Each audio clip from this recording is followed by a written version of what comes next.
Gayatri media group और आप देख रहे हैं ताज न्यूज, आईना सच का। नमस्कार, ताज न्यूज के इस बुलेटिन में स्वागत है आपका। मैं हूं मीनू सिंह और आइए खबरों की शुरुआत करते हैं सुर्खियों के साथ। मगटी गांव में दबिश देने गई पुलिस टीम पर हुआ हमला, ग्रामीणों ने वारंटियों को कराया मुक्त, पुलिस के कब्जे से गाड़ी को किया आग के हवाले। प्रदेश सरकार की साइकिल यात्रा का हुआ शुभारंभ, जिला और शहर कार्यालय पर सफाइयों में दिखा भरपूर जोश।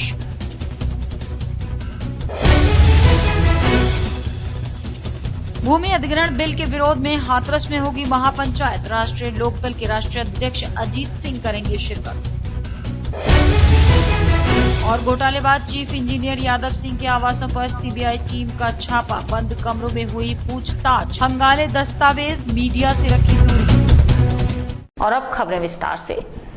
थाना जगदीशपुरा इलाके में मगटई गांव में दबिश देने गई पुलिस टीम पर हमला करके ग्रामीणों ने वारंटियों को छुड़ा लिया और पुलिस की गाड़ी को आग के हवाले कर दिया। ग्रामीणों ने पुलिस पर पथराव भी किया। सूचना मिलते ही आला अधिकारियों सहित कई थानों का फोर्स मौके पर पहुंच गया। मौके से पुलिस ने बलवाइयों को हिरासत में लिया है।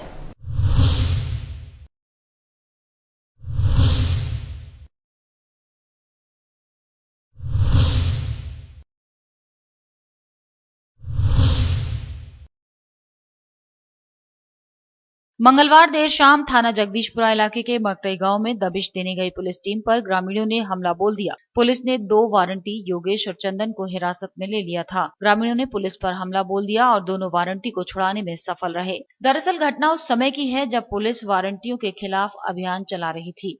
इसी को लेकर ग्रामीणों ने हमला बोल वारंटियों को छुड़ा लिया। बाद में ग्रामीणों ने पुलिस को भी घेर लिया और पुलिस की गाड़ी को आग के हवाले कर पथराव शुरू कर दिया। पुलिस के लोग अपनी जान बचाकर भागे, लेकिन पुलिसकर्मी चोटिल हो गए। पुलिस ने इस बात की सूचना आला अधिकारियों को दी। 3 वारंटी थे यहाँ पे, एनबीडब्ल्यू उनका कोर्ट से जारी हुआ था और SC/ST एक्ट का उनको मुकदमा था, कोर्ट में पेश नहीं हो रहे थे। इसके लिए बिजपुरी चौकी इंचार्ज उनके साथ जो है कांस्टेबल आए हुए थे। दबिश देकर के तीनों को पकड़ लिया था, लेकिन गांव वालों ने मिल करके और उनको जबरन छुड़ा लिया और पुलिस पार्टी के साथ मिसबिहेव किया और पुलिस की जीप जला दिया। सूचना मिलते ही पुलिस के आला अधिकारी सहित कई थानों का फोर्स मौके पर पहुंच गया। एसपी सिटी राजेश कुमार ने बताया कि वारंटियों को पकड़ने गई पुलिस टीम पर हमला करके वारंटियों को छुड़ा लिया गया है और पुलिस की गाड़ी को आग के हवाले कर पथराव किया गया। इसके बाद पुलिस देर रात तक दबिश देती रही और कई ग्रामीणों को हिरासत में लिया। इस पूरी घटना की जांच पड़ताल शुरू हो चुकी है। प्रदेश सरकार की जन कल्याणकारी योजनाओं को जन जन तक पहुंचाने के उद्देश्य से साइकिल यात्रा का शुभारंभ किया गया। फतेहाबाद रोड स्थित सपा कार्यालय से जिला स्तरीय कार्यकर्ताओं और धौलपुर हाउस से शहरी सपा कार्यकर्ताओं ने साइकिल चलाकर इस यात्रा का शुभारंभ किया।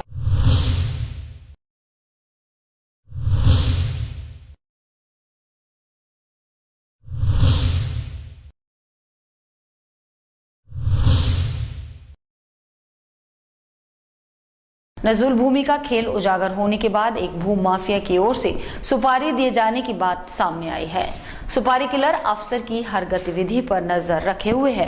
कुछ संदिग्ध लोगों ने फैमिली की बैकग्राउंड भी जुटाई है।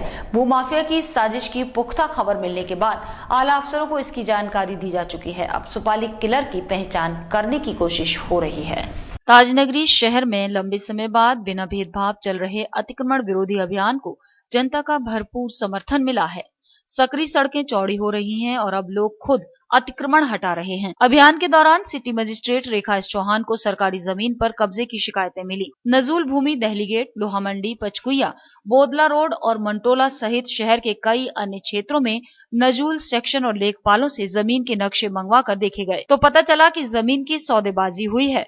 सिटी मजिस्ट्रेट के प्रयास से कई बीघा सरकारी जमीन कब्जा मुक्त हो चुकी है। बाकी से अतिक्रमण हटाया जा रहा है। सूत्रों के मुताबिक एक बेशकीमती जमीन हाथ से निकलने की स्थिति देख भूमाफिया की प्लानिंग पर पानी फिरने जा रहा है। ऐसे में तिलमिलाए भूमाफिया ने सिटी मजिस्ट्रेट की हत्या की सुपारी दे दी। जानकारी मिलने पर अफसर ने इस बारे में आला अफसरों को बताया। फिलहाल सिटी मजिस्ट्रेट रेखा एस चौहान इस घटना के बाद बेहद सजग हैं। ऐसा कोई धमकी नहीं है, ना कोई फोन मेरे पास आया है। कुछ चीज़ें अस्पष्ट चीज़ें कुछ आई हैं नॉलेज में कि लोकेशन ट्रेस की जा रही है या कुछ डायलॉग्स कुछ हुए हैं, तो वो चीज़ें जैसे ही कुछ फैक्ट्स निकल के आते हैं तब हम बता पाएंगे, अभी हम नहीं कुछ कह सकते। सुपारी वाली बात सामने आ रही है कि आपकी हत्या की सुपारी, जो डायलॉग्स कुछ हुए हैं वो कुछ इसी तरीके का है कि ये करना है, कुछ इस तरह का करना है, तो इस तरह की चीज़ें हैं। पर फिर भी हम अभी मतलब चल रहा है उसका, उस पर वर्क चल रहा है, जैसे ही हम लोग अलर्ट रहेंगे। बाकी कौन व्यक्ति ऐसा है जिसने मौके पर भी शरारत की हो सकता है उसी की शरारत हो, ऐसे लोगों को चिन्हित करके हम उनके विरुद्ध कार्रवाई करेंगे। नोएडा अथॉरिटी के धन कुबेर कहे जाने वाले पूर्व चीफ इंजीनियर यादव सिंह के खिलाफ शुरू हुई सीबीआई जांच अब आगरा तक पहुंच गई है।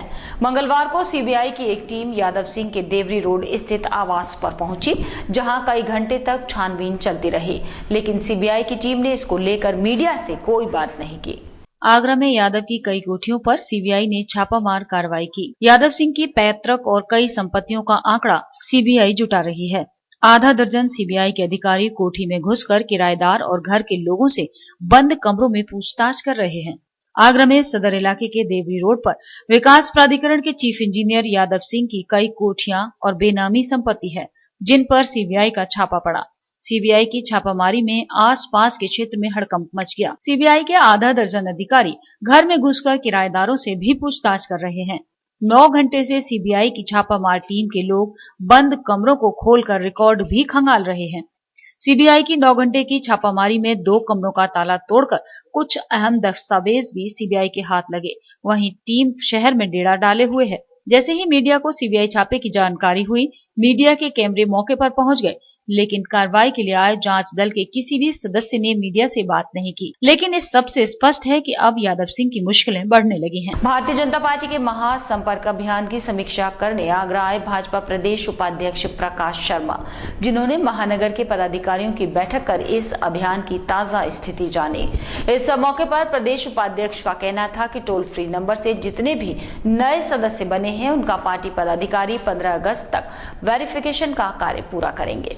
भारतीय जनता महानगर आगरा द्वारा देशव्यापी महासंपर्क अभियान के तहत मंगलवार को एक महत्वपूर्ण बैठक का आयोजन किया गया, जिसकी समीक्षा के लिए प्रदेश उपाध्यक्ष और महासंपर्क अभियान प्रमुख प्रकाश शर्मा आगरा आए, जिन्होंने बैठक को संबोधित करते हुए कहा कि अब दूसरे चरण में सेक्टर टोली बनाकर बचे हुए सदस्यों से संपर्क किया जाएगा। सेक्टर टोली प्रमुख प्रदेश के पदाधिकारी, पूर्व सांसद, पूर्व विधायक होंगे। इस मौके पर प्रदेश उपाध्यक्ष ने बताया कि हमने अब तक देश भर में 12 करोड़ सदस्यों को सदस्यता अभियान के तहत जोड़ा है, जिसकी पूरी डिटेल उनके पास है। महासंपर्क अभियान के प्रमुख का कहना था कि इस अभियान में उत्तर प्रदेश से अब तक 2 करोड़ सदस्य बने हैं, जिन सभी के वेरिफिकेशन 15 अगस्त तक पूरे कर लिए जाएंगे। सदस्य बनने के बाद भारतीय जनता पार्टी के द्वारा पूरे देश में महासंपर्क अभियान चलाया गया है, जिसके अंतर्गत बनाए गए सभी सदस्यों से व्यक्तिगत संपर्क का काम भारतीय जनता पार्टी के कार्यकर्ता कर रहे हैं और उसका पहला चरण पूरा हुआ है, जिसमें सक्रिय सदस्यों ने अपने द्वारा बनाए गए सदस्यों को वेरिफिकेशन और संपर्क करने का काम किया है। अब अगले चरण में सेक्टर पे टोली बांट करके और बचे हुए सदस्यों से संपर्क का काम करना है, उसकी तैयारी बैठक है। अभियान का जो वेरिफिकेशन चल रहा है, उसी के तहत अब सेक्टरों पे जाके रचना की गई है और सेक्टर पे कार्यकर्ता खड़े होंगे, उसके साथ वहाँ नीचे प्रमुख कार्यकर्ता सेक्टरों पर जाएंगे और जो सूची वहाँ पे सदस्य बने हुए हैं, उन सूचियों को लेके घर घर जाएंगे या कैंप लगा के वहाँ पे उन लोगों को बुला के संपर्क किया जाएगा, उनका वेरिफिकेशन किया जाएगा मिस डायल करके। ये योजना 15 अगस्त तक की बनाई गई है। यदि 15 अगस्त तक नहीं समाप्त हो पाता है तो आगे इसके लिए और प्रयास किया जाएगा और जितने आगे महानगर में 1,36,000 सदस्य बने हैं, पूरे के पूरे सदस्यों का वेरिफिकेशन किया जाएगा। उपाध्यक्ष जी प्रकाश शर्मा जी हैं, भारतीय जनता पार्टी के उपाध्यक्ष हैं और महासंपर्क अभियान के प्रमुख भी हैं, तो उनके द्वारा समीक्षा बैठक ली जा रही है। जो महासंपर्क अभियान है उसमें थोड़ी सी गति है, थोड़ी शिथिलता भारतीय जनता पार्टी कार्यकर्ता द्वारा जब बढ़ती जा रही थी, उसमें थोड़ा सा बूस्टअप देने के लिए वो आ जाए। खबरों का सिलसिला जारी है, लेकिन वक्त तो चला है एक छोटा सा ब्रेक लेने का।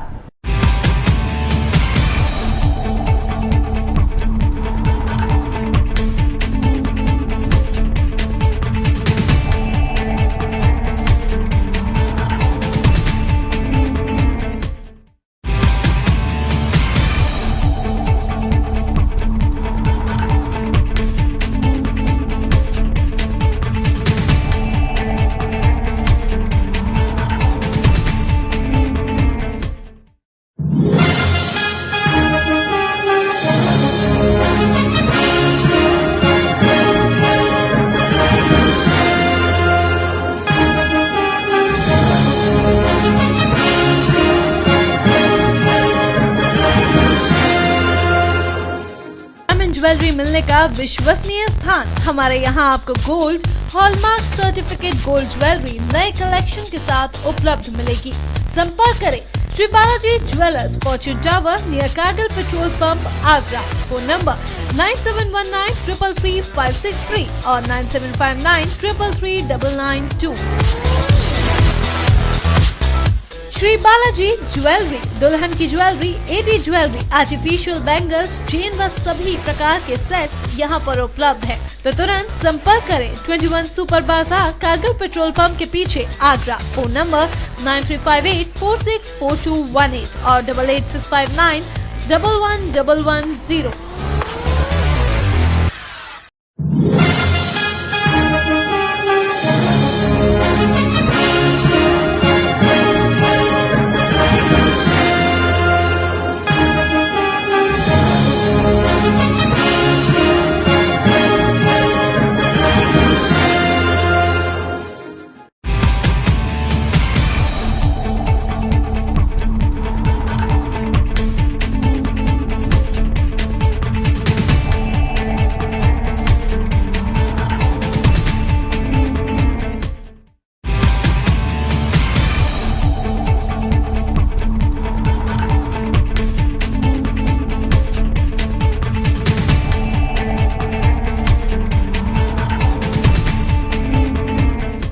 ब्रेक के बाद अगली खबर। बसपा विधायक सूरजपाल सिंह ने सपा सरकार के विकास के दावों को बताया झूठा, जिन्होंने फतेहपुर सीकरी को ऐतिहासिक क्षेत्र होने के बावजूद भी नजरअंदाज किए जाने के आरोप लगाए हैं।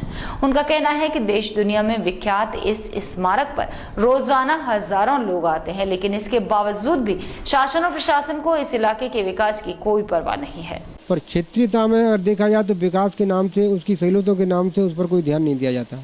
आक्रमण के भाग है केवल जो भी पैसा आता है उसके खानापुरी में जरूर लगा देता है, पर फतेहपुर सीकरी के विकास में एक पैसा कहीं दिखाई नहीं देता। तो जो भी पैसा मिलता है उसे केवल एडजस्टमेंट करके इधर उधर उसे एडजस्ट कर दिया जाता है। बशर्ते ऐसा कहीं कुछ दिखाई नहीं देता जिससे आने वाले पर्यटकों को उसको आकर्षित कर सकें और फतेहपुर सीकरी की रोचकता को, भव्यता को बनाए रखें। ताजमहल के पास स्थित खाने आलम की स्थिति काफी जर्जर हो गई थी, जिसकी तरफ विभाग का ध्यान आकर्षित करने के बाद विभाग ने उसकी मरम्मत का काम बड़े ही जोर शोर के साथ शुरू किया। वहीं करीब 5 माह की कड़ी मशक्कत के बाद अब ये काम समाप्ति की कगार पर पहुंच गया है। इसके बाद खाने आलम का एक नया रूप देखते ही बन रहा है। ताजमहल के पास बना खाने आलम काफी समय से विभागीय अनदेखी के चलते खाने आलम जर्जर अवस्था में पड़ा था, जिसकी तरफ विभाग का ध्यान आकर्षित हुआ तो विभाग ने इसके संरक्षण का काम शुरू किया। इस इमारत के संरक्षण में करीब 60 लाख रुपए की लागत आई है, जिसके बाद आज इस स्मारक का नया रूप देखते ही बन रहा है। पिछले काफी समय से इस स्मारक के पास काफी झाड़ व फानुश हो गए थे, जिसकी विभाग ने साफ सफाई करा दी। मरम्मत कार्य पूरा होने में अब कुछ ही समय बाकी रह गया है, जिसके बाद आने वाले समय में जो सैलानी ताज के दीदार को आते हैं उन्हें तोहफे के रूप में इस ऐतिहासिक इमारत का दीदार भी करने को मिलेगा। फिलहाल तो विभाग पूरे जोश खरोश के साथ इस स्मारक को एक नया रूप देने में लगा है।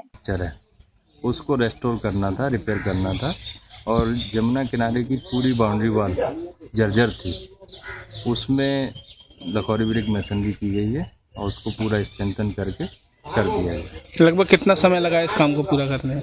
इस काम को लगभग 6 महीने लग गए हैं और अभी 2 महीने करीब और लगेंगे। लगभग अगर बात करें लागत की तो कितने रुपए की लागत अब तक इसमें आ चुकी है? लागत का करीब ये 60 लाख का प्रोजेक्ट था और अभी बाकी है। और इसी के साथ फिलहाल बुलेटिन में सिर्फ इतना ही। अगले बुलेटिन में कुछ और नई खबरों के साथ आपसे फिर होगी मुलाकात। जुड़े रहिए ताज न्यूज के साथ। नमस्कार।